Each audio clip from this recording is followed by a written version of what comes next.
Welcome to another episode of Health Basket. நெல்லிக்காய் ஒரு சிறந்த கனி. சித்த மருத்துவத்தில் ஒரு பொருளின் தன்மையை விளக்குவதற்கு அதன் சுவைதான் அடிப்படையாக இருக்கிறது. நெல்லிக்காயை பற்றி சொல்ல வேண்டும் என்றால், நம் வாயில் முதலில் கடிக்கின்ற போது நமக்கு ஒரு புளிப்புச் சுவை தோன்றும். கொஞ்சம் நேரம் கழித்து அது சோர்ப்புச் சுவையாக மாறும். பின்னால் தண்ணீர் குடித்தோமையானால் அது இனிப்புச் சுவையாக தெரியும். அறுசுவைகளில் பெரும்பாலான சுவைகளை தண்ணீர் கொண்டிருக்கின்ற காரணத்தினால் நெல்லிக்காய் வாதம், பித்தம், கபம் ஆகிய மூன்றையும் சமநிலையில் வைத்துக் கொள்ளக்கூடிய தன்மை உண்டு.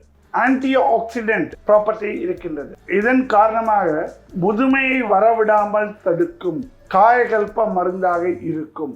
நெல்லிக்காயில் அந்த புளிப்புச் சுவை வருவதற்கு வைட்டமின் சி போன்ற சத்துக்கள் காரணமாக இருக்கின்றது. Ascorbic acid. இந்த சத்துக்கள் வெயிலில் உலர்த்தினாலும் கூட நிலையாக இருப்பதற்கு காரணம் அதன் கூடையே இருக்கின்ற இந்த துவர்ப்புச் சுவையும் நுண் கனிமங்களும் தான். அடிக்கடி சளி பிடிக்கிறது, இருமல் வருகிறது, குழந்தைகளுக்கு உடல் பருமன் வரவில்லை, நோஞ்சானாக இருக்கிறது என்றெல்லாம் சொல்கின்ற போது நெல்லிக்காயை உறுதியாக லேகியமாக பயன்படுத்தலாம். நெல்லிக்காய் பொடியையோ பச்சடியாகவோ ஜூஸாகவோ நெல்லிக்காய் ஊறுகாயாவோ உட்கொண்டு வந்தோமே ஆனால் நரை, திரை, மூப்பு ஆகியவை நாள் கடந்து சாவையும் கடத்தும் தன்மை உடையது. நெல்லிக்காயை நாம் குழந்தைகளுக்கு எலுமிச்சம்பழம் சாதம் பிசைந்து கொடுப்பது போல், தேங்காய் சாதம் பிசைந்து கொடுப்பது போல் நெல்லிக்காய் சாதமாக கூட கொடுக்கலாம். நம் உணவில் நெல்லிக்காயை அடிக்கடி சேர்த்து வருவது அவசியம். ஆனால் வெண்படை இருக்கின்ற நோயாளிகள் நெல்லிக்காயை சாப்பிடுவதை தவிர்த்தல் நலம்.